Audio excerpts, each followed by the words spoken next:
네, 한일 갈등이 증폭되는 양상을 보이는 가운데 강경화 외교부 장관과 고노다로 일본 외무상이 외교전을 이어가고 있습니다. 네, 오늘 오후에는 미국도 함께하는 3자 회담이 예정돼 있는데 갈등 완화에 어떤 역할을 할 수 있을지 주목됩니다. 방콕에 나가 있는 취재기자 연결합니다. 한현희 기자. 네, 태국 방콕 컨벤션 센터 앞입니다. 네, 결국 일본에서는 이 화이트리스트 제외 결정이 나왔는데 다자회의 참석 중인 강경화 장관의 외교전 더 치열해지겠죠? 네, 그렇습니다. 방콕을 방문 중인 강경화 외교부 장관, 국제사회를 상대로 여론전을 이어가고 있습니다. 사실 이번 방콕 방문은 아세안 지역의 안보와 관련된 회의에 참석하기 위해서지만 강경화 장관 기회가 있을 때마다 일본 조치의 부당성을 강조하고 있습니다. 오늘 오전 한중일 3국과 아세안 국가들이 참석하는 외교장관 회의가 열렸는데요. 어제 입장차만 확인하고 돌아섰던 강경화 장관과 고노다로 일본 외무상이 다시 만나서 신경전을 벌였습니다.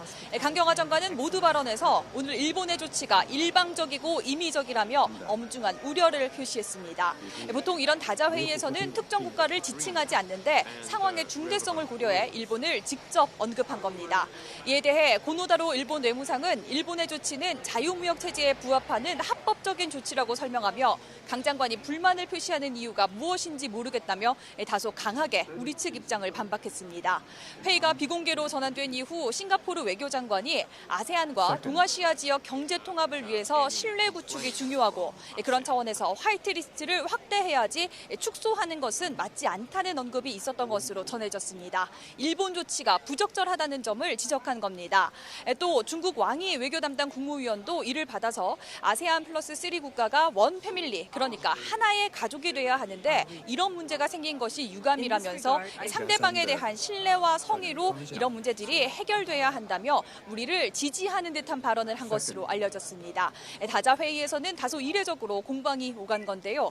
강 장관은 회의가 종료되는 내일까지 우리 측 입장을 설명하고 일본 조치의 부당함을 알리는 외교전을 계속할 예정인데 관련해서 자유무역 질서에 대한 지지가 이번 회의 결과 문서에 담길 것으로 보입니다.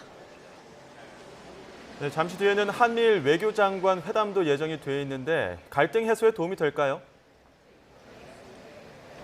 네, 말씀하신 것처럼 오늘 오후 이곳 방콕에서 한미일 외교장관이 만납니다. 우리 시간으로는 저녁 6시 반에 회담이 예정돼 있는데요. 오늘 회담에서 한미일 외교장관은 한일 간 갈등을 풀 해법을 모색해 볼 예정입니다.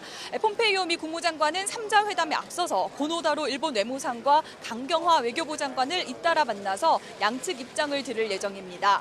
폼페이오 장관은 어제 한일 갈등과 관련한 질문에 두 나라가 함께 진전할 수 있는 길을 찾길 바란다고 밝히기도 했는데요.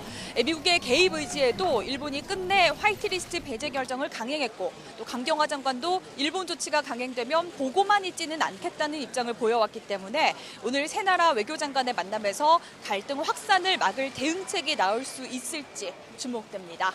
지금까지 방콕 컨벤션 센터 앞에서 YTN 한현입니다.